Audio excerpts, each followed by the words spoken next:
Good morning. मैं Pushpa Pareek DAV school से class 5th को हिंदी विषय पढ़ाने जा रही हूँ। आपके हिंदी में है पार्ट 1, हम भारत के भरत। कल मैंने आपको वचन पढ़ाए थे कि वचन क्या होता है। किसी भी संज्ञा शब्दों की जब संख्या का बोध होता है तब हम उसे क्या कहते हैं? वचन कहते हैं। वचन में संख्या का ज्ञान होना होता है। इसके दो भाग होते हैं, एक वचन और बहुवचन। एक वचन में एक संख्या का बोध होता है और बहुवचन में बहुत सारी संख्याओं का बोध होता है। अब हम पढ़ेंगे कि लिंग। अब हम क्या पढ़ेंगे? लिंग पढ़ेंगे। ठीक है। तो इसमें कुछ शब्द स्त्रीलिंग के और कुछ शब्द आपके पुल्लिंग के दिए हुए हैं और उसमें आपको छांटने हैं। तो आपके लिंग कितने प्रकार के होते हैं? 2 प्रकार के होते हैं। पहले लिंग क्या होता है? लिंग होता है पहचान। संज्ञा शब्दों की जिन चीज़ों से हम स्त्री जाति का या पुरुष जाति की पहचान होती है उसे हम क्या कहते हैं? लिंग। जिन शब्दों के द्वारा हमें स्त्री जाति का या पुरुष जाति का पता चलता है उसे हम कहते हैं लिंग। लिंग का अर्थ होता है पहचान। लिंग माने पहचान। इसके 2 भेद होते हैं, स्त्रीलिंग और पुल्लिंग। स्त्रीलिंग में स्त्री जाति का पता चलता है और पुल्लिंग में पुरुष जाति का पता चलता है। ये हम पता कैसे चलाते हैं? प्रश्न करके। प्रश्न का उत्तर हमारे सामने जैसा आता है हम वैसा ही लिंग पहचान जाते हैं। ठीक है। तो आपके प्रश्न है कि नीचे दिए गए शब्दों में से पुल्लिंग व स्त्रीलिंग शब्द छांट के लिखने हैं। ठीक है। तो आपके इसी में प्रश्न है, आगे का प्रश्न है शब्द ज्ञान में, भाषा की बात में है। आगे का प्रश्न है कि पुल्लिंग और स्त्रीलिंग शब्द छांट के लिखना है। नीचे दिए गए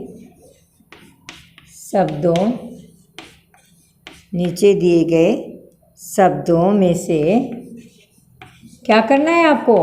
पुल्लिंग और स्त्रीलिंग छांटना है। पुल्लिंग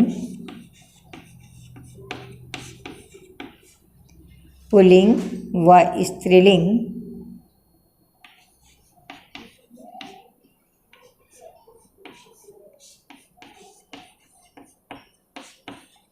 स्त्रीलिंग शब्द छांट कर लिखना है। शब्द छांट कर लिखें। ये आपका प्रश्न है कि नीचे दी आपको शब्द, नीचे माने नीचे आपके कुछ शब्द लिखूंगी आपके और उसमें से आपको छांटना है कौन तो स्त्रीलिंग है और कौन सा पुल्लिंग है। ठीक है।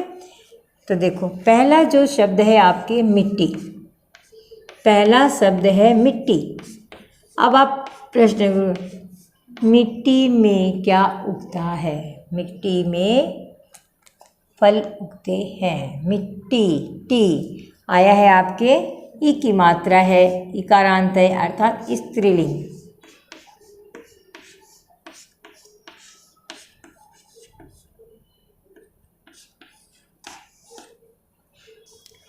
फिर है उंगली। देखो, बोलने से पता चल रहा है ना आपके इकारांत है ये। उंगली ये क्या है? स्त्रीलिंग।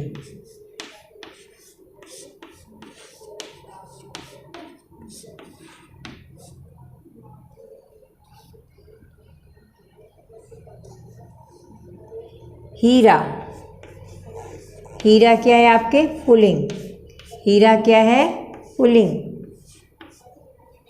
जैसे लड़का होता है ना वैसे हीरा, हीरा क्या हो गया? पुल्लिंग। परीक्षा, कड़ी परीक्षा आई है।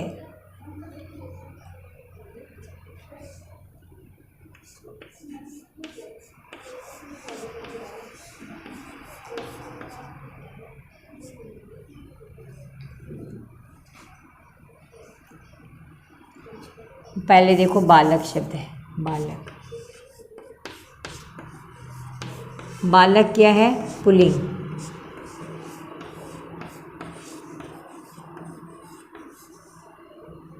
बालक क्या है? पुल्लिंग है।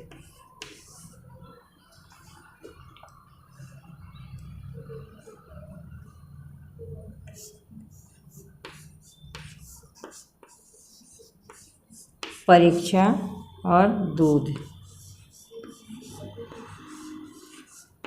परीक्षा और दूध में आपको बताना है कि कौन कौन पुल्लिंग है और कौन स्त्रीलिंग है। ये कंफ्यूज होते हैं इसमें कई बार। मैं भी नहीं तो पर लिखवा दूँ ना तो मुश्किल हो जाता है। कठिन परीक्षा आई है, तो आपके स्त्रीलिंग शब्द आते हैं इसमें, है ना। तो इसमें आपको क्या है? स्त्रीलिंग आएगा ये। कई बार आकारांत शब्द हैं वो आपके स्त्रीलिंग में ही आते हैं अधिकतर। दूध, दूध वाला आया है, तो आपके क्या आया है? पुल्लिंग में आया है। हम प्रश्न करके देखते हैं, प्रश्नों के माध्यम से हम देखते हैं कि आपके स्त्रीलिंग है या पुल्लिंग है। कई बार तो इकारांत और आकारांत शब्द जो होते हैं आ की मात्रा वाले, वो स्त्रीलिंग में ही आते हैं। कई बार अपवाद हो जाता है और आपके हमें प्रश्न देखने पड़ते हैं। तो आपने देखा कि मिट्टी है, स्त्रीलिंग है, इकारांत है। उंगली है, इकारांत की मात्रा है, स्त्रीलिंग है। हीरा आकारांत है, जैसे लड़का होता है वो पुल्लिंग होता है, वैसे हीरा पुल्लिंग है। बालक पुल्लिंग है। परीक्षा स्त्रीलिंग है। दूध पुल्लिंग है। ठीक है। अब आप देखो, आपको करने के लिए कुछ काम दिया गया है वो, और मैं वो आपको करा रही हूँ। तो आपने ये देख लिया होगा। प्रश्न है आपके कि हम बालक देश की सेवा के रूप में कौन कौन से काम कर सकते हैं। चर्चा करनी है, तो आप चर्चा क्या करोगे इसमें? चर्चा नहीं, ये आपको खुद लिखना है कि हम बच्चे देश के लिए बहुत सारे काम कर सकते हैं। जैसे आप क्या काम कर सकते हो? पौधे लगा सकते हो ना। क्या लिख कर सकते हो? पौधे लगा सकते हो। दूसरा काम क्या कर सकते हो? पौधे लगाना। दूसरा काम आप क्या कर सकते हो? घर को साफ रख सकते हो, है ना। घर की सफाई रखने से क्या होता है? आप बीमारियों से आपका बचाव होता है।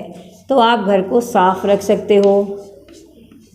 घर को साफ रखने का काम कर सकते हो, है ना। फिर क्या कर सकते हो? आप अपने विद्यालय को साफ रख सकते हो।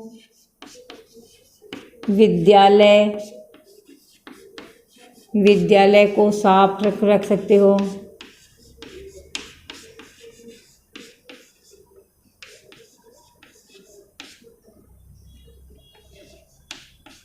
ठीक है।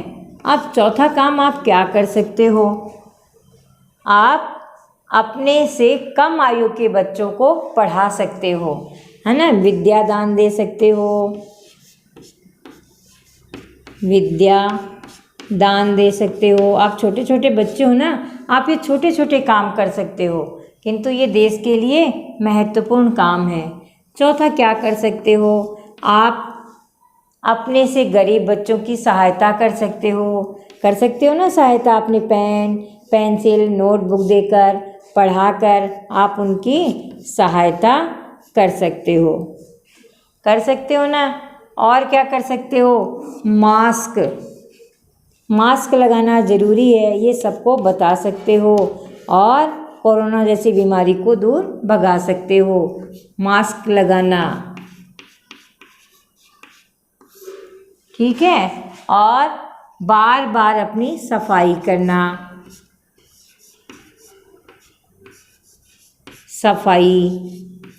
बता सकते हो आप। इतने आप काम कर सकते हैं। पेड़ पौधे लगा सकते हो जिससे पर्यावरण हमारा सुरक्षित रहे, अच्छा रहे।